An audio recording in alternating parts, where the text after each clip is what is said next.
Hello friends, तो आज के इस वीडियो में हम लोग distribution of continent and ocean cover करने वाले हैं। तो ये टॉपिक बहुत इंपॉर्टेंट है यूपीएससी में। इसमें इस टॉपिक से बहुत बार मेंस में क्वेश्चन आ चुके हैं। तो इस वीडियो के थ्रू मैं नोट्स के साथ, अपने शॉर्ट नोट्स के थ्रू आपको ये पूरा टॉपिक जल्द से जल्द रिवाइज कराऊंगी, ताकि आपके पास एक प्रॉपर नोट्स हो और आपको बहुत इजीली ये टॉपिक समझ आ जाए। तो सबसे पहले स्टार्ट करते हैं कॉन्टिनेंटल ड्रिफ्ट थ्योरी से। तो जो कॉन्टिनेंटल ड्रिफ्ट थ्योरी है, जैसे कि उसका हेडिंग ही है, कॉन्टिनेंट का ड्रिफ्ट, ड्रिफ्ट मतलब मूवमेंट होना, उसकी थ्योरी है। तो ये थ्योरी ने हमें क्या बताया? इसने हमें कॉन्टिनेंट और ओशन की डिस्ट्रीब्यूशन बताई और एग्जिस्टेंस ऑफ माउंटेन रेंजेस बताए, जैसे कि एंडीज और रॉकीज हो गए। ये थ्योरी अल्फ्रेड वेगनर ने दी थी।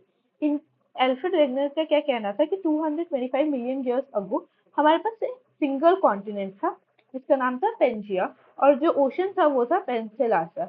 तो ये ओशन और कॉन्टिनेंट था single, but due to tectonic movement से, कुछ मूवमेंट्स की वजह से ये जो कॉन्टिनेंट है वो डिवाइड हुआ दो लैंड मासेस में, जो कि जिसको हमने बोला लॉरेशिया एंड गोंडवाना लैंड। जो लॉरेशिया था और गोंडवाना लैंड, उसमें भी फिर बाद में फर्दर सेपरेशन हुआ और उससे बना नॉर्थ अमेरिका, यूरोप, एशिया। और जो गोंडवाना लैंड था उससे बना south America, Africa, India, Australia and Antarctica. फिर विद द टाइम और ज्यादा इसमें प्लेट मूवमेंट हुई, इसकी वजह से और दूसरे कॉन्टिनेंट्स बने, जो जैसे कि नॉर्थ अमेरिका, साउथ अमेरिका, और ये जो आज हम लोग प्रेजेंट अपना मैप देखते हैं उसका मूवमेंट और उसकी प्लेसिंग हो गई। ओके। और अकॉर्डिंग टू दिस थ्योरी अभी भी हमारी जो प्लेट्स है वो मूव कर रही है, और हो सकता है कि आज से 100 मिलियन ईयर्स अगो के बाद हमारे जो कॉन्टिनेंट्स है उनकी मूवमेंट कुछ और चेंज हो जाए, कि हो सकता है कुछ नए माउंटेन्स की फॉर्मेशन हो, ओशन की फॉर्मेशन हो। We never know. ओके। तो ये थ्योरी के उन्होंने एविडेंस दिए, कुछ एविडेंस जो उन्होंने दिए वो थे जिग्सॉ फिट, माउंटेन। जो अब जिग्सॉ फिट क्या मतलब क्या है, कि जब हम उन्होंने देखा कि जब साउथ अमेरिका का, सॉरी, ये वाला पोर्शन देखो एंड अफ्रीका का ये वाला पोर्शन देखो, तो ये दोनों ऐसा लगता है कि जैसे कि एक पजल का फिट था जो कि सेपरेट हो गया है। तो उनका वो था कि जब हम पूरे मैप को एक साथ देखते हैं तो ऐसा लगता है कि एक एक पीस था जिसको सेपरेट हुआ है। इसलिए उन्होंने, उनका पहला एविडेंस था जिग्सॉ फिट। माउंटेन्स, कुछ माउंटेन जो नॉर्थ अमेरिका में है और वेल्स में है, वो सिमिलर इन ओरिजिन है। इसका मतलब क्या है, जैसे कि नॉर्थ अमेरिका की यहाँ की जो माउंटेन्स है और जो यहाँ पे यूरोप में यूके की जो माउंटेन्स है, इन दोनों का ओरिजिन सेम है। तो इसका मतलब हो सकता है कि ये दोनों या तो साथ में ओरिजिन हुए या तो आसपास थे, क्योंकि अभी तो फिलहाल तो इनमें बहुत ज्यादा डिस्टेंस है ओशन का। तो ऐसे कैसे हो सकता है कि दोनों माउंटेन्स एकदम सेम कॉम्पोजिशन ओरिजिन के हो सकते हैं? रॉक एजेस भी सिमिलर फाइंड की गई, बहुत सारे रॉक्स की डिपॉजिट सच एज मिनरल्स जैसे डिपॉजिट्स भी पाए गए, जो कि हाफ इधर, सपोज हाफ साउथ अमेरिका में मिल रहे हैं और हाफ इधर अफ्रीका में मिल रहे हैं। तो ऐसा कहते हैं कि ये पहले साथ में था, और जब ये सेपरेशन हुआ तो जो इधर साउथ अमेरिका वाला था वो इस पोर्शन में आ गया, जो अफ्रीका वाला था वो इधर आ गया। फिर fauna and some fossils, fossils के कुछ एग्जांपल्स भी दिए, जैसे कि साइनोजेनेसिस, मीजोसोरस, क्लोरोप्टेरिस एंड लाइटोप्सोरस। फिर जियोडेटिक एविडेंस भी दिया गया, जैसे कि ग्रीनविच के ड्रिफ्टिंग और ग्लेशियर डिपॉजिट, कुछ कुछ ग्लेशियर डिपॉजिट भी पाया गया। ओके। अब जो क्रिटिसिज्म था इस थ्योरी का वो ये था कि jigsaw fit can not be revalidated, कि जिग्सॉ फिट हम लोग ऐसे नहीं बोल सकते कि बस एक मैप देख के कि ये जिग्सॉ फिट था, ये इसका कोई ओरिजिन नहीं है, हमें हमारे पास कोई प्रूफ नहीं है कि ये यही था। और हमें क्रोनोलॉजिकल ऑर्डर नहीं पता था कि हो, क्या पता कौन सा प्लेनेट कब बन, सॉरी, कौन सा कॉन्टिनेंट कब बना था। ओके। नेक्स्ट थ्योरी थी वो थी कन्वेक्शनल करंट थ्योरी।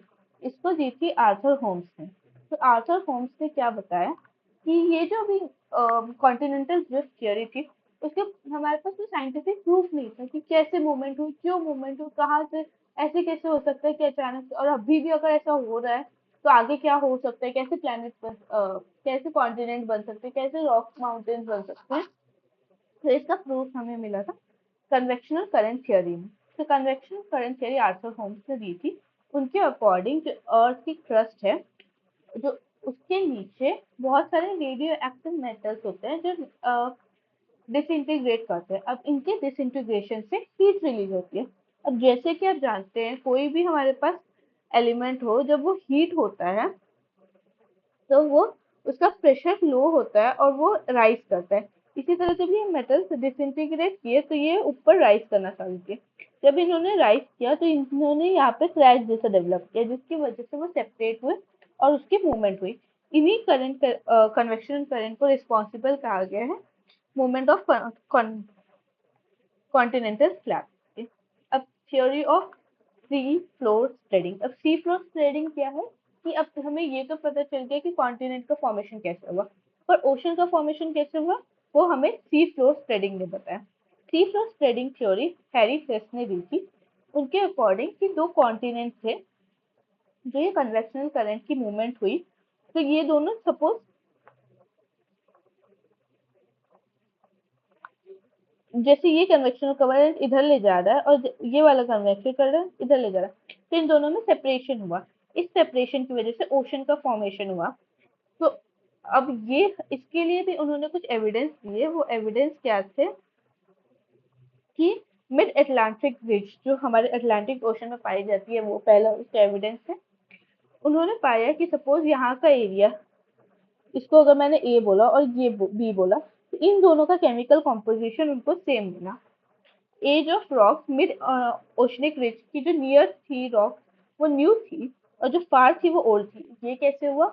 जैसे सपोज जब इनका ड्रिफ्टिंग हुआ तो जो रॉक यहाँ पे बन रही है वो अभी न्यू है और जो यहाँ पे है वो ओल्ड है। इसका मतलब यहाँ से ड्रिफ्टिंग हो रही है और धीरे धीरे ऐसे इस डायरेक्शन में और इस डायरेक्शन में स्प्रेड हो रही है, मतलब ओशन की स्प्रेडिंग हो रही है। फिर oceanic crust unexpectedly is thinner. अब ये भी बताया गया कि ओशनिक क्रस्ट बहुत थिन है, इसका मतलब कि इनमें मूवमेंट हो रही है, अभी फॉर्मेशन हुआ है, इनमें डिकम्पोजिशन नहीं हुआ है, इसलिए वो थिन है। और trenches meeting point of ocean and continental crust, deep seated earthquake and volcanoes भी वहाँ पे पाए जाते हैं। मतलब कि कुछ मूवमेंट हो रहा है अंदर, इसकी वजह से जिस मूवमेंट हो रहा है तो ड्रिफ्टिंग हो रही है। अब जो सी फ्लोर स्प्रेडिंग है उसका एक डायग्राम मैंने बनाया है, वो आप ध्यान दीजिए। सपोज एक हमारे पास कॉन्टिनेंटल स्लैब ये है और ये है। अब अंदर से कन्वेक्शनल करंट के मूवमेंट की वजह से यहाँ पे प्रेशर जनरेट हो रहा है, इसकी वजह से अपरैपिंग हो रही है। अब इस अपरैपिंग की वजह से रिफ्ट का फॉर्मेशन हो रहा है, जैसे कि आप देख सकते हैं, और इस रिफ्ट को बाद में इसमें वाटर आ जाता है जिसकी वजह से नेसेंट सी बन जाता है। तो ये हमारा सी फ्लोर स्प्रेडिंग थ्योरी हो गई। ओके। अब प्लेट टेक्टोनिक। अब प्लेट टेक्टोनिक थ्योरी है वो क्या बताती है कि जो हमारा अर्थ है वो बहुत सारे प्लेट्स में डिवाइडेड है।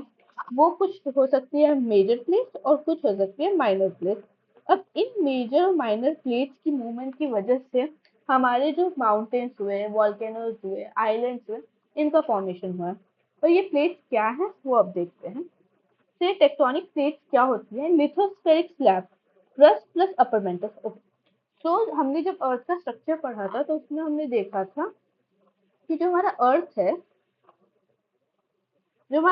है उसके बहुत सारे लेयर्स हैं, जैसे कि हो गया क्रस्ट, हो गया मेंटल, हो गया एंड कोर हो गया। तो जो क्रस्ट है, अपर क्रस्ट और मेंटल का अपर पोर्शन जिसको हमने एस्टिनोस्फियर बोला था, जिसके नीचे एस्टिनोस्फियर बोला था, तो ये जो अपर मेंटल वाला पोर्शन हो गया और क्रस्ट जो कि अराउंड हो गया 200 किलोमीटर थिकनेस। ओके। तो इन दोनों को हमने क्या बताया है? टेक्टोनिक प्लेट या फिर लिथोस्फेरिक स्लैब्स इनको बोला गया। अब इन लिथोस्फेरिक स्लैब्स की हेल्प से मूवमेंट होता है। ये जो लिथोस्फेरिक स्लैब्स है उसके नीचे क्या मिलता है? हमें एस्टिनोस्फियर मिलता है। और एस्टिनोस्फियर हमें क्या पता है कि क्या है?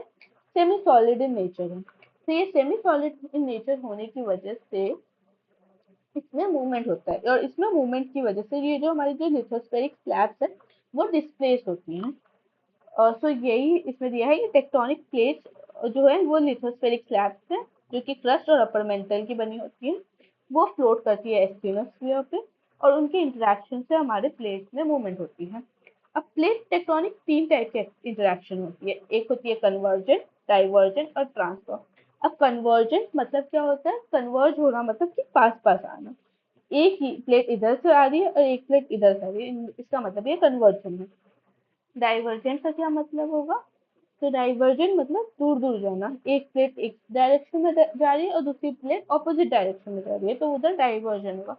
और ट्रांसफॉर्म मतलब कि एक प्लेट अपर जा रही है, एक प्लेट नीचे जा रही है, मतलब स्लाइडिंग ऑफ हो रहा है प्लेट का, तो हमारे ये ट्रांसफॉर्म प्लेट टेक्टोनिक्स हो गए। ओके। तो कन्वर्जन, कन्वर्जन में भी तीन टाइप के कन्वर्जन होते हैं। अब देखो, अब जैसे हम लोग देख सकते हैं कि हमारे जो एक लिथोस्फेरिक स्लैब है, सपोज दिस वन, इसमें कुछ कॉन्टिनेंट का पोर्शन है और कुछ ओशन का पोर्शन है। मतलब कि हमारी जो हर स्लैब है उसमें ओशन भी है और कॉन्टिनेंट भी है। इसलिए जब भी कन्वर्जन होगा तो ओशन और कॉन्टिनेंट का कन्वर्जन हो सकता है, कॉन्टिनेंट और कॉन्टिनेंट का हो सकता है, ओशन एंड ओशन का भी कन्वर्जन हो सकता है। सिमिलरली डाइवर्जेंस में भी यही बात है कि ओशन एंड कॉन्टिनेंट का, कॉन्टिनेंट एंड कॉन्टिनेंट का, एंड ओशन का डाइवर्जेंस हो सकता है। तो सबसे पहले हम पढ़ेंगे कन्वर्जेंस के बारे में। तो कन्वर्जेंस को हम लोग डिस्ट्रक्टिव प्लेट बाउंड्री भी बोलते हैं। डिस्ट्रक्टिव क्यों बोलते हैं वो मैं आपको बताऊंगी। तो कन्वर्जेंस में भी हमने देखा कि तीन टाइप होते हैं, कौन कौन से? Ocean ocean, ocean continent and continent continent. तो सबसे पहले अगर ओशन ओशन की बात करी जाए तो एक ओशनिक प्लेट है ये हमारे पास, और ये दूसरी ओशनिक प्लेट है। ओके। इन दोनों प्लेट में से जब एक दूसरे की तरफ ये कन्वर्ज होती है, एक दूसरे की तरफ जब आती है, तो जो हेवियर प्लेट होती है, सपोज इसमें इस डायग्राम में ये वाली हमें हेवियर दिखाई, वो जो लाइटर प्लेट होती है उसके अंदर सबडक्ट करती है इस तरह से। सपोज एक हमारे पास एक प्लेट इधर से आ रही है, एक प्लेट इधर है। अब ये जो हेवियर वाली है वो इसके अंदर ऐसे सबडक्ट कर जाएगी। ओके। तो इन सबडक्शन की वजह से जो इसका मटेरियल है वो यहाँ से टूट जाता है। अब ये जो मटेरियल टूटा उसकी वजह से यहाँ पे वॉल्केनो इरप्शन होगा, और इस वॉल्केनिक इरप्शन की वजह से हमारे पास वॉल्केनिक आइलैंड्स बनेंगे। एक बार मैं फिर से रिपीट कर रही हूँ कि हमारे पास दो ओशनिक प्लेट हैं, उन दोनों में से जो भी हैवियर होगी वो सबडक्ट करेगी। सबडक्शन की वजह से जो मटेरियल ओशनिक प्लेट का टूटा है वो ऊपर की तरफ राइज होगा, और वो राइज होकर वॉल्केनो का इरप्शन करेगा, जिसकी वजह से और वो जब सॉलिडिफाई हो जाएगी तो हमें वॉल्केनिक आइलैंड्स में बन के दिखाएंगी। ओके। तो जहाँ पे ये सबडक्शन हो रहा है उस जोन को हम लोग बोलते हैं बेनी ऑफ जोन। अब इस ओशन ओशन कन्वर्जेंस के कुछ एग्जांपल्स हैं, जैसे कि जापानीज आइलैंड, कुरिल आइलैंड और एल्टूशियन आइलैंड। ओके। होपफुली आपको ये क्लियर होगा। अब नेक्स्ट हम बात करते हैं ओशन एंड कॉन्टिनेंट की कन्वर्जेंस का।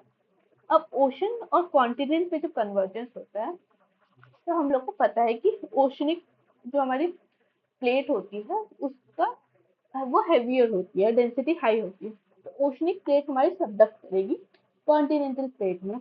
अब इन दोनों में डेंसिटी का डिफरेंस ज्यादा है, इसलिए ओशनिक प्लेट ज्यादा अंदर तक सबडक्ट कर सकती है। अब जब ये सबडक्ट करेगी तो इसमें भी सेम ये ब्रेक डाउन होगा ओशनिक प्लेट का, और वो वॉल्केनो को रिलीज करेगा। सिमिलरली अगर अब ये वाला पॉइंट जैसे आप देख सकते हैं, जब ओशनिक प्लेट और कॉन्टिनेंटल प्लेट जहाँ पे मीट करती हैं, जहाँ पे सबडक्शन चालू होता है, वहाँ पे ट्रेंचेस का फॉर्मेशन होता है। ट्रेंचेस क्या होती है? खाई, जो हिंदी में हम बोलते हैं उसमें ट्रेंचेस होती है। अब इसकी वजह से वॉल्केनिज्म आता है और रिपीटेड ये अब बहुत ज्यादा अंदर तक जा सकती है ना ओशनिक प्लेट, तो इसकी वजह से एक माउंटेन रेंज हमें मिल जाती है। ओके। तो इसमें यही है कि सबडक्शन में ट्रेंचेस बनती है, जियोसिंक्लाइन कंप्रेशन होता है, फोल्ड माउंटेन्स बनते हैं, ओशन सबडक्ट करती है, माउंटेन में वोल्केनोस होते हैं। एग्जांपल हो गया एंडीज माउंटेन। ओके। अब कॉन्टिनेंट कॉन्टिनेंट कन्वर्जेंस, अब कॉन्टिनेंट कॉन्टिनेंट में भी सेम वही ओशन वाला हिसाब होगा कि दोनों की डेंसिटी सेम है, तो इसमें से जो भी हेवियर होगी, जो भी स्लाइटली चेंज है उसमें, जो भी हेवियर होगी वो सबडक्ट करेगी। Suppose this one is heavier, तो ये सबडक्ट करेगी, बट इन दोनों में डेंसिटी उतना डिफरेंस नहीं है, और वो कॉन्टिनेंटल प्लेट है, इस वजह से ज्यादा सबडक्शन नहीं हो सकता क्योंकि इसकी थिकनेस भी बहुत ज्यादा होती है। इसके सबडक्शन नहीं होता, इसकी वजह से यहाँ पे वॉल्केनो नहीं फॉर्म होते, ज्यादा वॉल्केनो नहीं फॉर्म होते। ओके। तो इसके एग्जांपल हो गए हिमालय और यूरल्स, इसमें फोल्ड माउंटेन्स है। तो इसके में आपको मैं एक छोटा सा फ्लो चार्ट जैसे बनाया है, टेबल बनाया है, ताकि आपको ये शॉर्ट में रिवाइज हो जाए। तो जब ओशन एंड कॉन्टिनेंट का कन्वर्जेंस होता है तो हमने देखा वॉल्केनिज्म होता है, अर्थक्वेक आता ही है, ट्रेंच का फॉर्मेशन ओशन और कॉन्टिनेंट में होता है, और माउंटेन का फॉर्मेशन भी होता है। अब ओशन ओशन कन्वर्जेंस होता है तो उधर भी वॉल्केनिज्म होगा, अर्थक्वेक भी आएगा, ट्रेंचेस नहीं बनते इसमें और ना ही माउंटेन्स बनते हैं। अब कॉन्टिनेंट कॉन्टिनेंट में वॉल्केनिज्म नहीं आएगा क्योंकि ज्यादा ब्रेकडाउन नहीं हुआ है, अर्थक्वेक आएगा, ट्रेंचेस नहीं बनेंगे और माउंटेन्स बनेंगे। ओके, होपफुली आपको ये सब क्लियर हो। और नेक्स्ट हम लोग करेंगे डाइवर्जेंस बाउंड्री के बारे में। डाइवर्जेंस मतलब दूर दूर जाना एक दूसरे से। तो जब ओशन ओशन डाइवर्जेंस होता है तो वो फॉर्म करता है मिड ओशनिक रिज। और ये मिड ओशनिक रिज आपने देखी होगी जब आप वर्ल्ड मैप देखते हैं और अटलांटिक ओशन में अगर आपने ध्यान दिया हो तो एक लाइन सी बन के आती है, वो हमारे मिड ओशनिक रिज है। वो मिड अटलांटिक रिज है। वो रिज ये दोनों प्लेट के सेपरेशन की वजह से बनी है। ओके, अब कॉन्टिनेंटल कॉन्टिनेंटल डाइवर्जेंस होगा। तो अगर ये सपोज ये हमारे पास एक कॉन्टिनेंट है, स्लैब है, और ये दूसरा कॉन्टिनेंटल स्लैब है, जब ये दोनों एक दूसरे से दूर जाएंगे तो एक रिफ्ट जैसा फॉर्मेशन होगा। आप यहाँ पे देख सकते हैं, इस रिफ्ट फॉर्मेशन से रिफ्ट का फॉर्मेशन होगा। एग्जाम्पल इसका हो गया African rift valley. And transform boundary मतलब कि स्लाइडिंग ऑफ मूवमेंट होता है, एक डाउन में और एक अप में। इसकी वजह से ब्लॉक माउंटेन्स फॉर्म होते हैं। एग्जांपल आ गया वोज और Black Forest. Okay, and San Andreas fault भी हो जाएगा। अब यहाँ तक तो हमने पूरी प्लेट टेक्टोनिक्स की जो भी इंपॉर्टेंट थियरीज थी वो रिवाइज कर ली।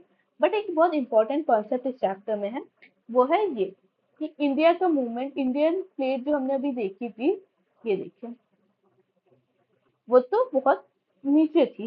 तो अभी बट इंडिया की पोजीशन ये है। ये पोजीशन कैसे हुई और कैसे माउंटेन्स का फॉर्मेशन हुआ, वो एक हम शॉर्ट में देखते हैं। तो स्टार्टिंग में इंडिया की पोजीशन नीचे की तरफ थी, सदर्न हेमिस्फीयर में थी। But with passage of time India के प्लेट मूव करते करते आगे गया। अब जब ये प्लेट मूव कर रहा था तो यहाँ 55 मिलियन ईयर्स अगो हमारे पास यहाँ पे हॉटस्पॉट वॉल्केनोस थे, जो कि हमारे रीयूनियन आइलैंड्स भी बना फॉर्म किए। तो ये माउंटेन्स की वॉल्केनो की वजह से हमारा डेक्कन क्रैब बना था यहाँ साउथ में। ओके, और फिर ये मूवमेंट होते होते होते हमारा प्लेट जाके यूरेशियन प्लेट से टकराया, तो उसने हिमालय का फॉर्मेशन किया। अब एक इम्पॉर्टेंट चीज जो आप ध्यान दीजिए, ये देखिए, जब हमारे इंडियन प्लेट जाके उससे टकराया होगा तो यहाँ तो पहले तो वो नहीं था। जब ये हमारा इंडियन प्लेट वहां पे जाके यूरेशिया की प्लेट से टकरा रहा है तो ये पहले कॉन्टिनेंट और ओशन का कन्वर्जेंस हो रहा है, राइट।